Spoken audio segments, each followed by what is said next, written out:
Comenzamos un nuevo estudio bíblico, Principios de Vida. La lección número 6 lleva por título La Deidad o Trinidad. Escribió Moisés en el Antiguo Testamento: Oye Israel, Jehová nuestro Dios, Jehová uno es.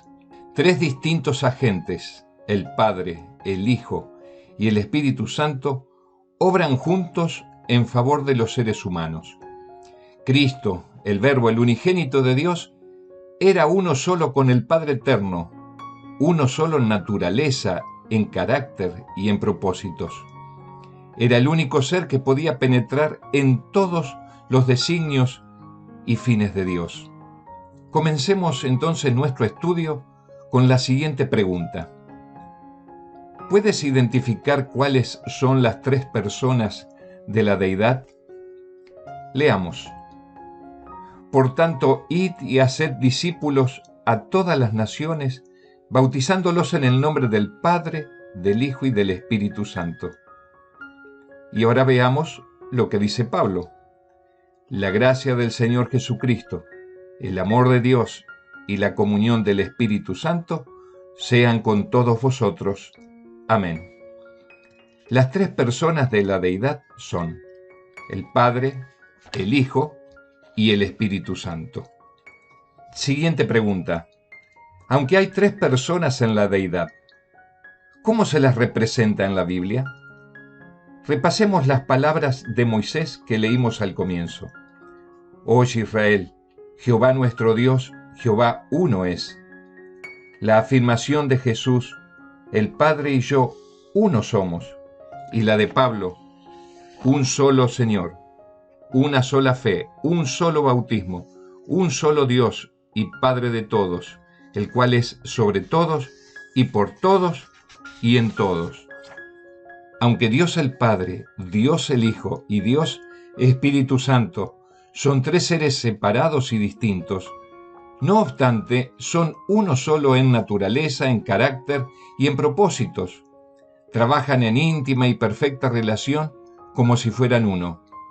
Es el mismo Dios del cual y por el cual son todas las cosas, quien es al mismo tiempo el Padre que provee, el Hijo que realiza y el Espíritu que aplica la redención. La deidad fue movida a compasión por la raza humana, y el Padre, el Hijo y el Espíritu Santo se dieron a sí mismos para llevar a cabo el plan de la redención. Pasemos a otra pregunta. ¿Cómo obraron los tres miembros de la deidad unidos en la creación del mundo? La tierra estaba desordenada y vacía, las tinieblas estaban sobre la faz del abismo, y el Espíritu de Dios se movía sobre la faz de las aguas. Entonces dijo Dios: hagamos al hombre a nuestra imagen, conforme a nuestra semejanza, y tenga potestad sobre los peces del mar, las aves de los cielos, y las bestias sobre la tierra, y sobre todo animal que se arrastra sobre la tierra.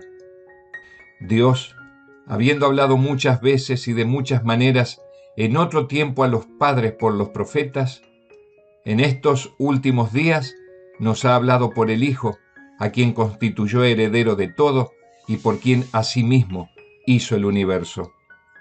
El Padre es la fuente, el Hijo el intermediario y el Espíritu Santo es el agente divino de Dios que interviene en todos los actos creadores, ya sea de la tierra, de la naturaleza, de la iglesia, o para llegar a ser una persona nueva. Pasemos a otra pregunta. En los siguientes versículos, ¿qué características encuentras que posee cada miembro de la deidad? De tal manera amó Dios al mundo que ha dado a su Hijo unigénito, para que todo aquel que en él cree no se pierda, sino que tenga vida eterna. Y andad en amor, como también Cristo nos amó y se entregó a sí mismo por nosotros, ofrenda y sacrificio a Dios en olor fragante. Pero os ruego, hermanos, por nuestro Señor Jesucristo y por el amor del Espíritu, que me ayudéis orando por mí a Dios. Para poder liberar al ser humano del pecado, el Padre dio, el Hijo se entregó y el Espíritu Santo impresiona los corazones humanos con tan grande amor. Cada una de las tres personas posee una propia personalidad. Pregunta 5. ¿Cómo hemos de dirigirnos a la primera persona de la deidad? Jesús enseñó: vosotros pues oraréis así: Padre nuestro que estás en los cielos, santificado sea tu nombre. Entonces, a la primera persona de la deidad nos debemos dirigir como Padre. Pasemos a la pregunta 6. ¿Cuáles son algunos de los oficios del Padre según los presentan las Escrituras? El primer versículo de la Biblia registra: en el principio creó Dios los cielos y la tierra. Y el profeta Daniel escribió: estuve mirando hasta que fueron puestos unos tronos y se sentó un anciano de días. Su vestido era blanco como la nieve, el pelo de su cabeza como lana limpia. Su trono llama de fuego, y fuego ardiente las ruedas del mismo. Un río de fuego procedía y salía de delante de él. Miles de miles lo servían, y millones de millones estaban delante de él. El juez se sentó, y los libros fueron abiertos. La Biblia presenta con toda claridad a Dios el Padre no solo como creador, sino también como juez. Pregunta 7. ¿Qué posee Dios en sí mismo? Como el Padre tiene vida en sí mismo, así también ha dado al Hijo el tener vida en sí mismo. Recuerda que Dios es eterno, poseedor de vida propia.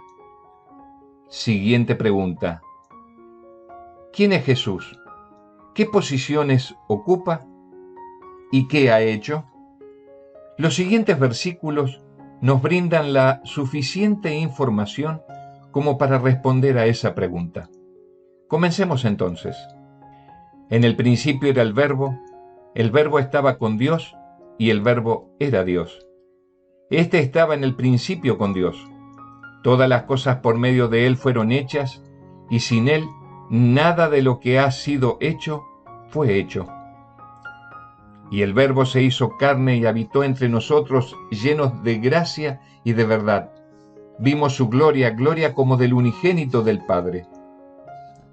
Por tanto, hermanos santos, participantes del llamamiento celestial, considerad al apóstol y sumo sacerdote de nuestra profesión, Cristo Jesús.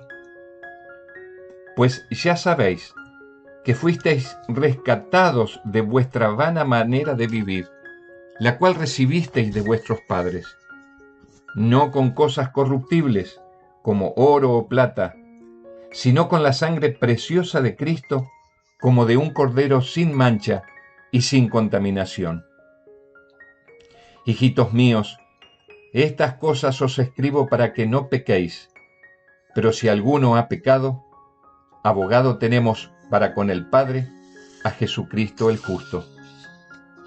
Entonces vi el cielo abierto y había un caballo blanco. El que lo montaba se llamaba Fiel y Verdadero, y con justicia juzga y pelea. En su vestidura y en sus muslos tiene escrito este nombre: Rey de Reyes y Señor de Señores. Dios el Hijo Eterno se encarnó en Jesucristo.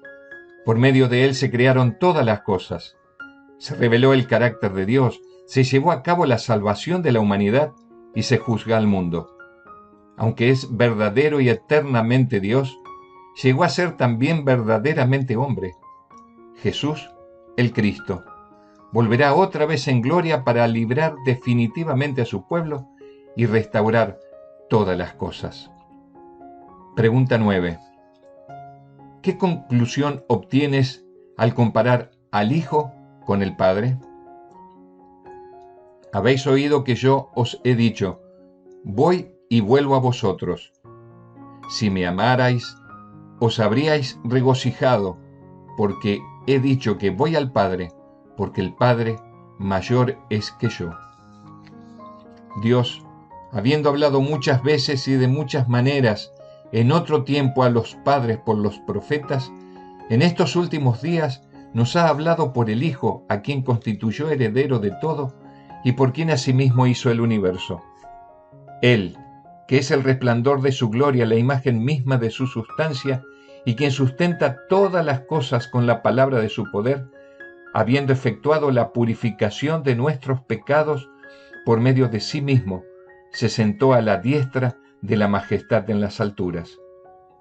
Sí, Cristo no estimó el ser igual a Dios, se despojó a sí mismo. Sin embargo, aunque en su encarnación Jesús declaró que era uno con el Padre, en su condición de hombre Cristo estaba en absoluta y total dependencia de su Padre. Siguiente pregunta. ¿Cuáles son algunas de las actividades del Espíritu Santo? La tierra estaba desordenada y vacía. Las tinieblas estaban sobre la faz del abismo, y el Espíritu de Dios se movía sobre la faz de las aguas. Pero el Consolador, el Espíritu Santo, a quien el Padre enviará en mi nombre, Él os enseñará todas las cosas y os recordará todo lo que yo os he dicho. Pero cuando venga el Consolador, a quien yo os enviaré del Padre, el Espíritu de verdad, el cual posee del Padre, Él dará testimonio acerca de mí. Y cuando Él venga, convencerá al mundo de pecado, de justicia y de juicio. Pero cuando venga el Espíritu de verdad, Él os guiará a toda la verdad, porque no hablará por su propia cuenta, sino que hablará todo lo que oiga y os hará saber todas las cosas que habrán de venir. A la ley y al testimonio. Si no dicen conforme a esto, es porque no les ha amanecido. El Espíritu Santo desempeñó una parte activa con el Padre y el Hijo en la creación, la encarnación y la redención. Jesús sabía que el pecado solo podía ser resistido y vencido únicamente por la poderosa intervención de la tercera persona de la divinidad.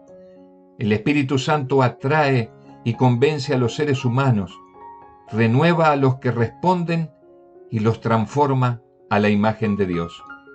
En armonía con las Escrituras, guía a toda la verdad. Pregunta 11. Estudiemos cuidadosamente las siguientes referencias para determinar si el Espíritu Santo tiene personalidad o no. Pedro le dijo: Ananías, ¿por qué llenó Satanás tu corazón para que mintieras al Espíritu Santo y sustrajeras del producto de la venta de la heredad? Reteniéndola, ¿no te quedaba a ti? Y vendida, ¿no estaba en tu poder? ¿Por qué pusiste esto en tu corazón?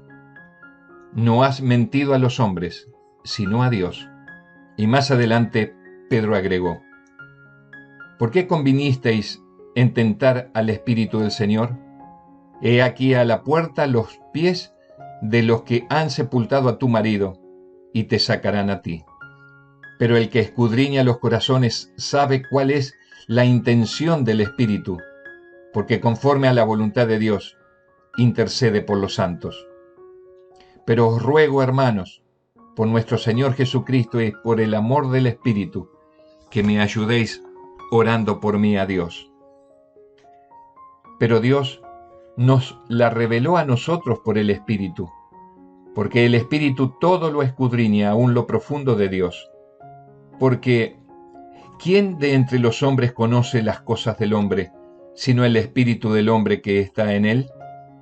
Del mismo modo, nadie conoció las cosas de Dios, sino el Espíritu de Dios. Pero todas estas cosas las hace uno y el mismo Espíritu, repartiendo a cada uno en particular como Él quiere. La gracia del Señor Jesucristo, el amor de Dios y la comunión del Espíritu Santo sean con todos vosotros. Amén. Y no entristezcáis al Espíritu Santo de Dios, con el cual fuisteis sellados para el día de la redención. Necesitamos comprender que el Espíritu Santo es una persona como lo es Dios. Es el representante de Cristo, pero despojado de personalidad humana e independiente de ella. No es esencial para nosotros ser capaces de definir justamente qué es el Espíritu Santo. La naturaleza del Espíritu Santo es un misterio. No podemos explicarla porque el Señor no la ha revelado. Vamos a la última pregunta. ¿Quién inspiró a los santos hombres de Dios para escribir las profecías? Porque nunca la profecía fue traída por voluntad humana, sino que los santos hombres de Dios hablaron siendo inspirados por el Espíritu Santo. Los escritores de la Biblia fueron inspirados por el Espíritu Santo para presentar los mensajes revelados por Dios. Cuando obedecemos la palabra inspirada de Dios, también nos encontramos bajo la influencia directa del Espíritu Santo. Es alentador saber que los tres miembros de la divinidad que han cooperado en todas las cosas desde el principio aún están actuando en nuestra salvación personal. Permite que el Espíritu te siga conduciendo en el conocimiento de la verdad. Hasta aquí hemos llegado. Nos volveremos a encontrar en el próximo estudio que lleva por título Mi Padre y Vuestro Padre. Si aún no lo hiciste, suscríbete a Teología al Día y te invito a compartir este video con aquellos amigos que tienen deseos de conocer más de la Biblia. Hasta pronto, Dios te bendiga.